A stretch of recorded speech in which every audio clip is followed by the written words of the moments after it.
তারেক রহমানের প্রতিশ্রুতি বিশ্বাস করল না জনগণ। তারেক রহমানকে সরি বলে দিয়েছে জনগণ। আমার মনে হয় না যে তারেক রহমান দেশে আসতে পারবেন।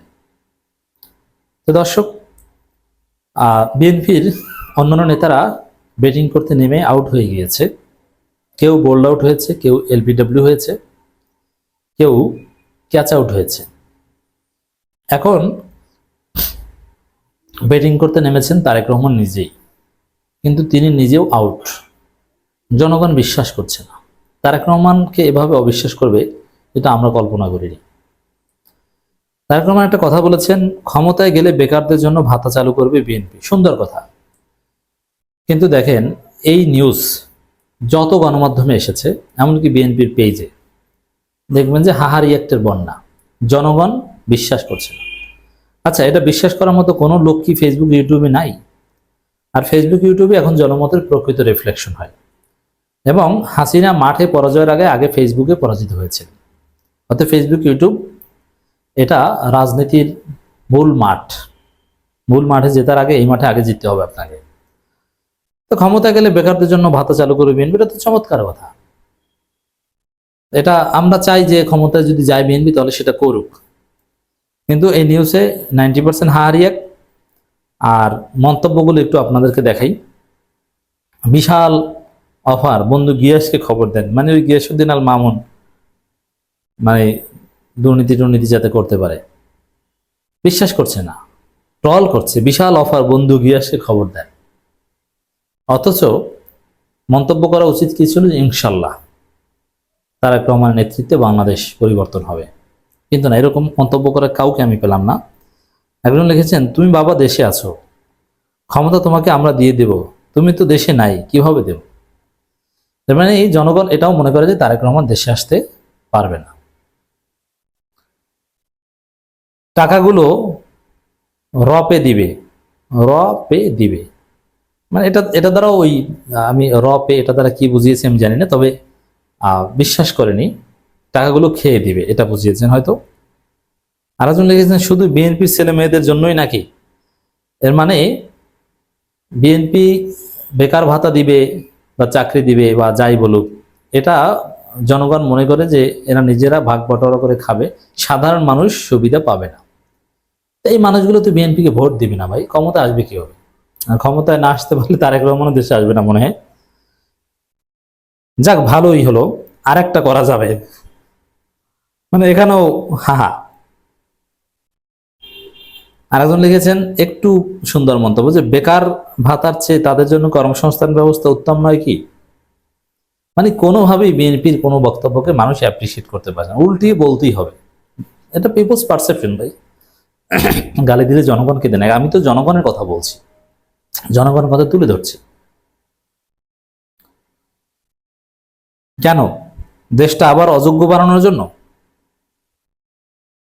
এর মানে জনগণ যারা তারেক রহমানকে অবিশ্বাস করছে তারা তো গালাগালি করছে বা ট্রল করছে। তাছাড়া যারা বিশ্বাসের প্রশ্ন তুলছেন না, তারা এটাকে অযৌক্তিক বলছেন, যে বেকার ভাতা দিলে তো বেকারদের সংখ্যা বেড়ে যাবে। যদিও বেকার ভাতার একটা নিয়ম আছে, বেকার ভাতা দিলেই যে বেকার ভাতা বেড়ে যাবে তা না। যে বেকার ভাতা পেয়ে আর কোনো কাজ করবে না, ইচ্ছে করে বেকার থাকবে, ভাই এত ভাতা তো দেওয়া হবে না। মানে আপনার চাকরি পেতে সহায়ক হয় এরকম একটা ভাতা দেওয়া হবে, যে না আপনি খেয়ে পরে থেকে চাকরির চেষ্টা করতে পারেন। আর যে বেকার ভাতা পেয়ে কোনো কাজ করবে না, সে তার মাধ্যমে চাকরি এমনিতেও করা সম্ভব ছিল না। যাক, আমার বাবা একটা ভাতা পাবে, সবই চাপা। মানুষের মন্তব্য দেখছেন, আজীবন বেকার থাকতে চাই শুধু ভাতা নেওয়ার জন্য। মজা করছে মানুষ। এর আগে বেকারত্ব ঘুচাতে আপনাও ব্যর্থ, আগেই সারেন্ডার। মানে বিএনপি আগেই 2001 থেকে 2006 যে কি অপকর্ম করেছে, কি দুর্নীতি করেছে, বাংলাদেশটা দুর্নীতি স্বর্গরাজ্যে পরিণত করেছে, এটা জনগণ দেখেছে। এ কারণে জনগণ বিশ্বাস করছে না। একজন লিখেছেন, বিএনপি 16 বছর জনগণের জন্য আন্দোলন করেনি, তাদের লড়াই ছিল ক্ষমতার জন্য।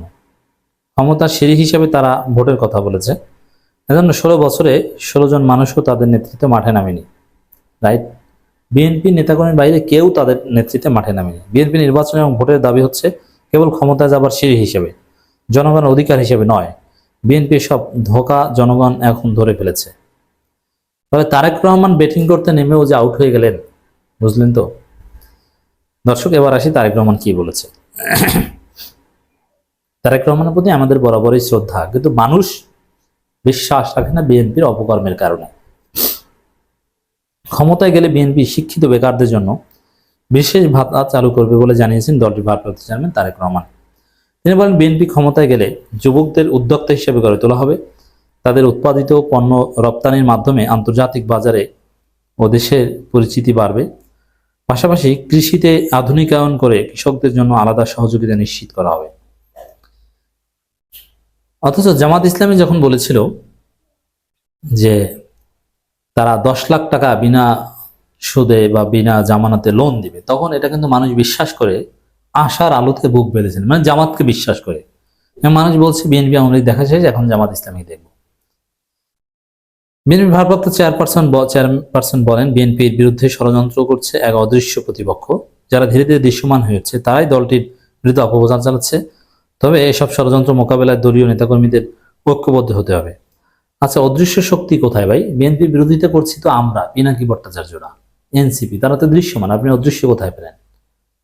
মানে আমাদের সাথে পারবেন না, যার ফলে এখন অদৃশ্য বলছেন, দায় আনার চেষ্টা করছেন। তা আমরা যে বক্তব্য দিই, পারলে এই বক্তব্য খণ্ডন করেন না, পাল্টা ভিডিও বানান, তা তো পারবেন না। পারবেন গালাগালি করতে, তা গালাগালি দিয়ে যে তার যুগ শেষ, দিন শেষ।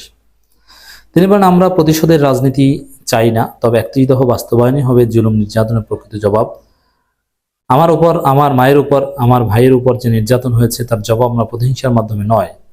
দেখেন, খালেদা জিয়া এদেশের জনগণের হৃদয়ের মণিকোঠায়। এখন খালেদা জিয়ার উপর নির্যাতনের প্রতিশোধ না নেয়ার নামে আবার আওয়ামী লীগের সাথে আপোষ করেন না, এটা কিন্তু মানুষ সন্দেহ করবে। প্রতিশোধ বলতে আইনি কাঠামোতে প্রতিশোধ নিতে হবে। খালেদা জিয়ার উপর নির্যাতনের বিচার চাই আমরা।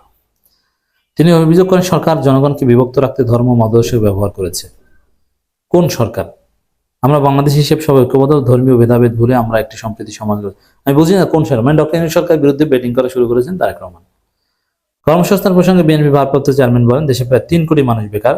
তাদের কর্মসংস্থান সুযোগ তৈরি না করে উন্নয়ন সম্ভব নয়। বিএনপি সরকারে গেলে এসব ক্ষেত্রে পরিকারবদ্ধহীন হবে। 3 কোটি মানুষ বেকার, এটা একটা মিথ্যা তথ্য।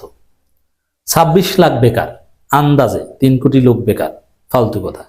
এইসব উদ্ভট তথ্য তারেক রহমান কি ওই ভুয়া পিএইচডি ডিগ্রিদের মাহাদি আমিন দেয় নাকি? তারেক রহমান আরো বলেন, রাজনীতির বাইরে থাকা শিক্ষাবিদ, সাংবাদিক, আইনজীবী সহ সমাজের গ্রহণযোগ্য ব্যক্তিদের জাতীয় উন্নয়ন সম্পৃক্ত করে বিএনপি।